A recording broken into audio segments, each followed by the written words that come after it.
Ho YouTube, ho YouTube, ho. So, Christmas, hurrah. Yeah, we've got the tree up, we've got some decorations on the go, on point, one might say. This one would not. I'm going to talk about something that is not Christmassy. I'm going to do spoiler talk on Jessica Jones. If you haven't watched all 13 episodes of Jessica Jones, don't watch this video. Or watch this part, and then come back and watch the rest of it, because I will discuss spoilers. There is shit I want to talk about that happens in Jessica Jones. And I can talk about them here. Hurrah. So, it's been, I'm a little late in putting this video up. I had shit to do over the weekend. What do you want from me, you know? And I wasn't able to do like an episode by episode, play by play.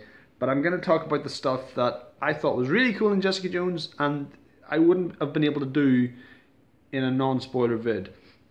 First of all, I mean, I'm trying not to rehash what I've said before. All the acting was great.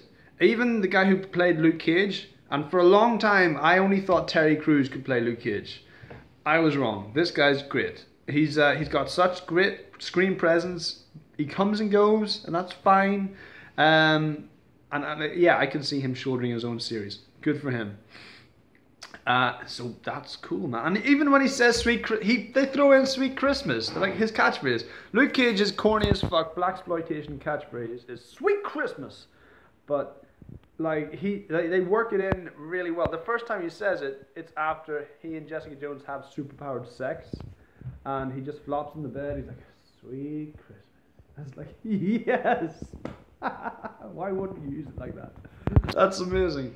One of my favorite episodes. Well, not one of my favorite episodes, but an episode that stood out is one of the early ones, like episode 4 or 5, where this woman Audrey Beavers or Heavers or something is hired, is put in touch with Jessica to find out about her husband cheating, and she wants him caught in the act and all that.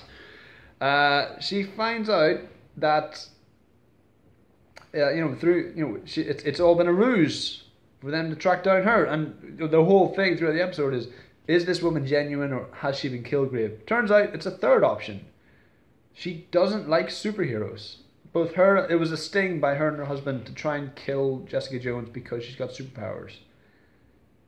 And it's just, she was like, "I was there in the Battle of New York. My mother was crushed by buildings while all you superheroes and freaks were getting it." It's like, fuck. Like both Jessica Jones and the audience are there going, "What is it? Fuck." She's like, "Go take it up with the big green guy or the flag waver," and she's like, "Yo, you lost people. I've lost people too. Deal with your problems. You don't just like." And she trashes the place. And she makes up some bullshit about like, "We got 99 friends. You leave here and you never come back." And it's amazing because it's a stupid sort of plot twist. It's contrived enough, but in a way that it works. And the show addresses, yeah, we know it's a stupid plot twist, but it's you didn't think of it, so it always stood out to me, not as a criticism, but just as like, what? This is you don't like superheroes, but you don't like the Avengers, so you're gonna kill superheroes. You tried to trap one, but it's ridiculous. Kilgrave, man, oh man, like, okay, there were one or two. People are quibbling over what might have been a Doctor Who reference. Every time David Tennant had a line, I mean, he did tell his manservants not to blink. Somebody said to Jessica Jones says to him, "You're not 10 anymore," which, yeah, again, we could quibble on this. But that's not the point. His performance was amazing. I love their conversation. The show is about being a rape victim, and it's being about a victim of abuse. Something I can't really empathize with myself, but everyone's familiar with it. Everyone, it's a horrible thing to live through, and this is really sort of a survivor's story. I mean, they establish she was kind of a mess before all of this happened, and Kilgrave's argument is like, "Listen, I treated her better than anyone has ever treated her in her life." Okay, and he doesn't see it as rape. He's like, he thinks he doesn't see it that way. He was like, "Yeah, I had sex with you, but I treated you well. I took you to all these nice restaurants and hotels, and I gave you the finest dresses. he wined her, he dined her, but she didn't have a say in any of that, and it's complete violation there. So it's a fascinating dichotomy, and Kilgrave, we find out, is also a victim of abuse-ish. His backstory is so convoluted and twists with every episode. I loved that. We find out the reason he has his powers is because he had this degenerative neurological disease that was going to kill him by the time he was 12. So he was a lab rat. He was his own parents' lab rat, and they kept submitting him to experiments, and and he, to him it was torture. They're both kind of to blame. The parents never actually, they were trying to save his life, but they never actually explained this to him at all. So one day in a tantrum, he told his mum to put the iron against her face, and he did that. She did it, and she has these horrible burns. She fled. They fled. He had to raise himself up by his bootstraps as a 10-year-old, abandoned by his family. So it's kind of heart-wrenching, but you see where the monster comes from. You really see where he goes. God, he doesn't stop being wicked. I mean, that's the thing. David Tennant is perfect for this because there's so much charm and charisma, and he's so genial in his performance that I'm watching it and going like, he needs to do something horrible again soon, because I'm forgetting what an evil bastard this guy is. The whole bit where they have him in the room in the soundproof cell, like for that two episodes,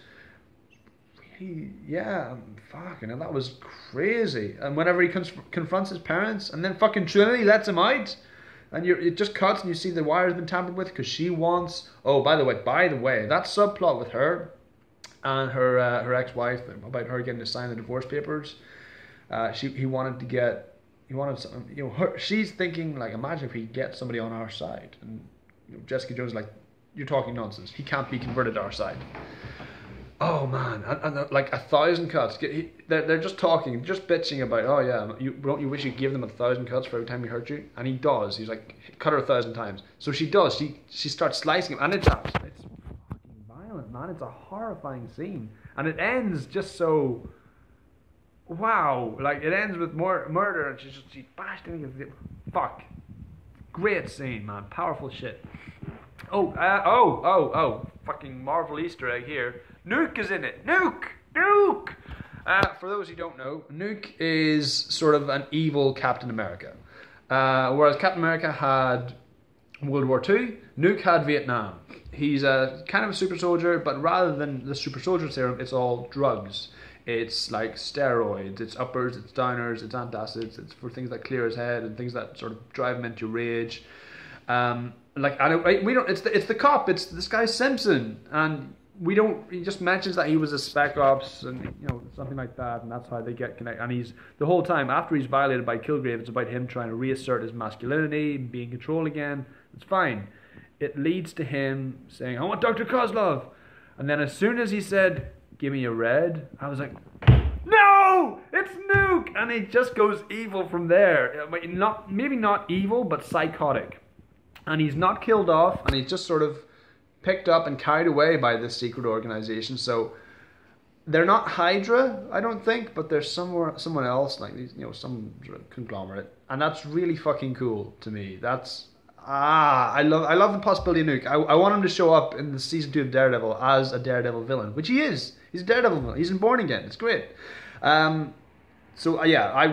freaked the fuck out whenever I saw Nuke, and he doesn't have the Stars and Stripes face paint that he does in the comics. I'm serious, he's that patriotic. But he did have little Stars and Stripes lighters. I was like, that's a nice touch. We see Jessica Jones' costume. They toy about her being called Jewel. In the comics, she's been like this innocent sort of teeny bopper superheroine for a while before Kilgrave gets her. In the show, she was thinking about it. She was on the cusp of doing it before, and then just Kilgrave stops her. Damn, man. There's quite a few sort of Easter eggs in here. Claire Temple from Daredevil, Night Nurse, shows up, and she mentions his friend. She's like, I've got a friend. He might be able to help with this. And she's like, does he have powers? Because logically, you don't want to bring that into this fight. What else am I forgetting? Kilgrave's execution at the end, his summary sort of like neck snap. I would have loved it for him to either not die or for her to rip his tongue out. I just thought that was kind of anticlimactic. Sort of like Daredevil in that way. Overall, great fucking show, but I felt a wee bit let down in the end. Furthermore, I mean, the next season is going to be about her finding out her powers, where they came from. It's not as captivating. So I'm concerned, but hey, Defenders is happening. Jessica Jones, Luke Cage, fucking Daredevil, Iron Fist, bring it on. Those are all my thoughts. Those are my spoiler-filled thoughts on Jessica Jones, the Marvel Netflix series. If you haven't watched it, watch it. If you like this vid, please click like, subscribe, share, and all the usual jazz. YouTube, ho ho ho.